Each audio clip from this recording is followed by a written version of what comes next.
हमारे पास नेज़ोगेस्ट्रिक ट्यूब की ट्रे हम पहले तैयार करेंगे। जब भी आप लोगों की आस भी होगी तो उससे पहले आप लोगों को पता होना चाहिए कि ट्रे में कौन कौन सी इंस्ट्रूमेंट और कौन कौन सी चीज़ें होती हैं। जब तक आपको ट्रे का पता नहीं होता है तो आपकी आस भी जो है वो पास नहीं हो सकती है। तो इसलिए पहले आप लोगों को इंस्ट्रूमेंट का पता होना चाहिए। हमारे पास क्या है, डिफरेंट साइज ऑफ इंची ट्यूब होनी चाहिए। ये आप देख लो, हमारे पास डिफरेंट साइज ऑफ इंची ट्यूब है। इंची ट्यूब की डिफरेंट साइज हम किस तरह मानोगे, यहाँ पे लिखा होता है। जिस तरह यहाँ पे आपके पास 18 लिखा हुआ है, तो इस तरह आपके पास डिफरेंट साइज ऑफ इंची ट्यूब, स्टोमक ट्यूब भी उसको कह सकते हैं, सही, या डिस्पोजेबल स्टोमक ट्यूब भी उसको कह सकते हैं, सही। इसमें जो आपके पास 12 साइज है, सही।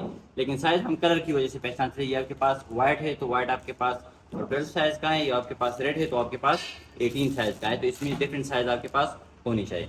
उसके बाद आपके पास एक सिरिंज होनी चाहिए, इसको हम टर्बो सिरिंज कह सकते हैं। ये आपके पास 60 सीसी का होना चाहिए। ये हमारे पास एक सिरिंज है, 60 सीसी का सिरिंज है।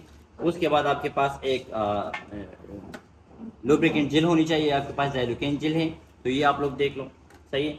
उसके बाद आपके पास एक सीजर होनी चाहिए, एक आपके पास टेप होनी चाहिए, जो आपके पास किसी मरीज के लिए आपके पास एलर्जी खास ना कर ले या कोई इरिटेशन ना हो, तो उस तरह आपके पास नॉन एलर्जिक टेप होनी चाहिए।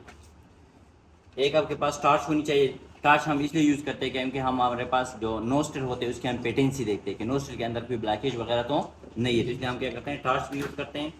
टार्च के साथ साथ हमारे पास एक स्टेथ होनी चाहिए। स्टेथ पे हम क्या करते हैं, हम उसका साउंड देते हैं कि उसका प्लेस जो है वो ठीक है कि ठीक नहीं है।